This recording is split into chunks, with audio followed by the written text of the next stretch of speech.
Hello! Today I'm going to be breaking down how I made this Stranger Things style shot. The first step was real simple. It was to try and learn Unreal Engine, because driving yourself to the point of insanity is how you achieve peak creativity. When you've lost all sense of reason and hope, and madness just grips your mind. Actually, it wasn't that bad. I did make it pretty far in and got comfortable with the controls. So after I worked in the gaming mechanics, I decided I wanted to make a film in it. I wanted to compare the workflows between Blender and how Unreal might work, which I still might do in the future. I'd love to find out how Blender and Unreal compare. So I started looking for maybe as just a space alien scene. It didn't start off as Stranger Things. I happened to come across one that actually looked somewhat like a Demogorgon. So that was pretty cool, but then I couldn't find anything that really fit like a spaceship hull. So I was gonna go for an alien in this dark corridor. Couldn't really find anything, so I looked into trying to make my own in Blender, and I came across this video from Wild Animations. You can see I took some inspiration from it. It's pretty good. I'll leave a link below. To save myself some time, I also grabbed the model that they did from Sketchfab. It's this Demogorgon model by SCP, so thank you SCP for that. The real first step was to find a reference, so I googled Stranger Things hallways and I came across this image. I liked it a lot, so I decided to use it. So I brought that over into FSpy. FSpy is a free program that you can use to match camera angles. I didn't necessarily need the camera angle, but I wanted a good reference for a starting point. So I aligned my planes, I put in some actual dimensions so it would match up correctly. I got pretty close, wasn't going for exact. Next step was to use the FSpy add-on to bring that right into Blender. So now I have a camera set up with a reference. I can change the opacity as needed. And from there, it was mostly just put down a plane and match the perspective. I did barbarically put in a bunch of loop cuts to extend out the hallways a little past the door and the other hallways. I also extended upward for the baseboard tile. I did the similar thing for the door. Again, I just threw loop cuts everywhere to make out the geometry. There's probably a better way to do that, but it served its purpose. Then I just grabbed an array modifier and duplicated that down the hall. For texturing, I used a brick texture and I just set the offset to 0. I made it into these square tiles. I added in a bump so that it would stick out a little bit more. And then I used a couple noise textures like a musgrave and just a normal noise texture. And I used that to cut out kind of a more organic pattern for dirt on the floor. And of course I just mixed that with a dark shader to make dirt and then use that as the factor to cut out areas where it's clean and other places where it's dirty. You can see here it looks pretty good on the floor. I also applied that to the walls as well. Unfortunately, you can't see most of it because of the motion blur in the first shot. And then on the second shot, I forgot to apply it to the baseboard and some of the other walls. So it just looks like garbage. But you live and you learn. Was I saying art's never finished, it's just abandoned. So I decided to abandon it at that point.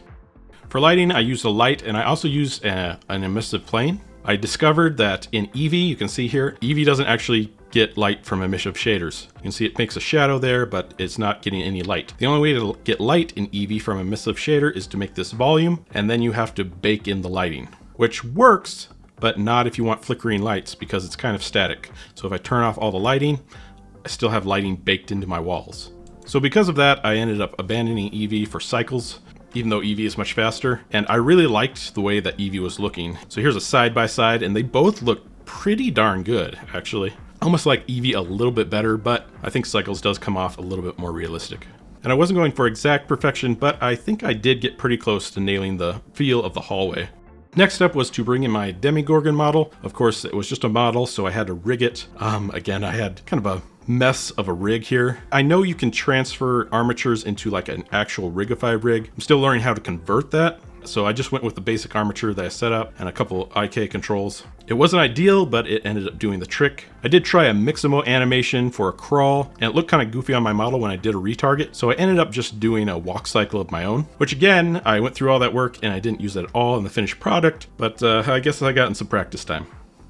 The other thing I had to fix on this model were the teeth. It came with a bunch of teeth. They are PNG files that were just scattered around in the mouth. But when I went to parent it to the armature, it wouldn't actually function correctly. So what I ended up doing was taking a single tooth, and then I used a hair system to make particles all over the mouth and just change the size and scale of that. And then I just distributed them using a vertex group in the mouth. And it came out pretty nice. I like the look of it.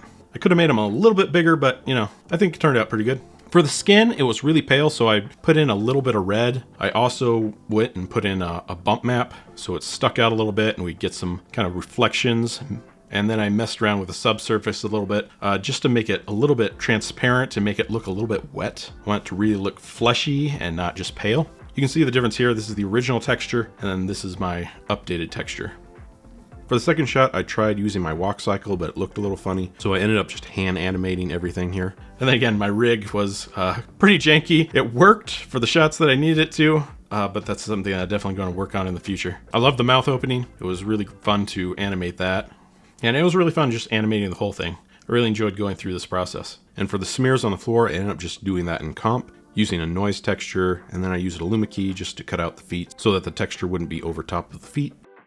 For the third shot, I want it to be really, really dark, going off of another shot that I had seen in Stranger Things. I tried a technique by CG Matter where you could invert the lighting and it would make everything dark. Problem was when I went to render, it just got stuck on rendering for like 5 minutes on the first frame, so I don't think that's a good option. What I ended up doing instead was using a semi-transparent black plane, and then I just rotated a few of them and put a bunch in there. And then in comp, I used a blur node just to kind of blur those edges so it wasn't quite as sharp and noticeable. For the titles, I did that in Fusion.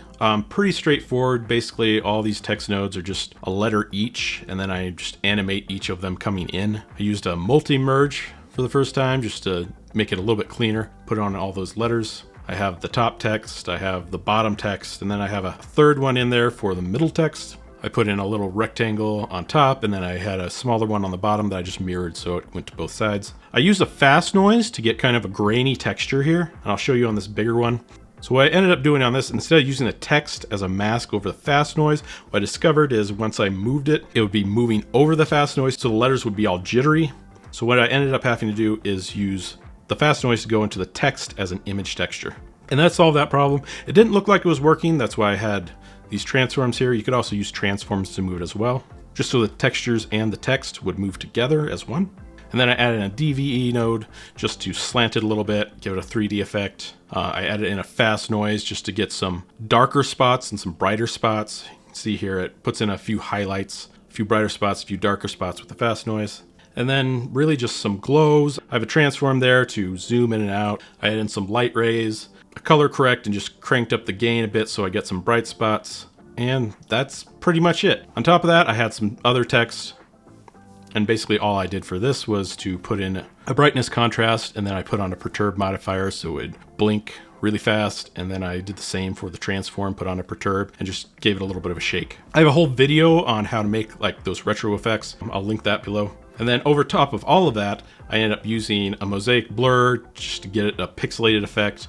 And then I added some film grain and just blurred that out a little bit. You could, of course, just render this out at a like 720p. Something really low, and it would get a lot of that effect anyway, but that's how I chose to do it. And yeah, that's how I made Stranger Things, a little short film. I actually had a lot of fun making this, a lot more fun than I've had making some videos in a long time. So I'm hoping to do more of this in the future, more of these projects, and just kind of show you how I went through it and just make some cool stuff. So thanks for watching. Remember to go do some dabbling of your own, and I'll catch you in the next video.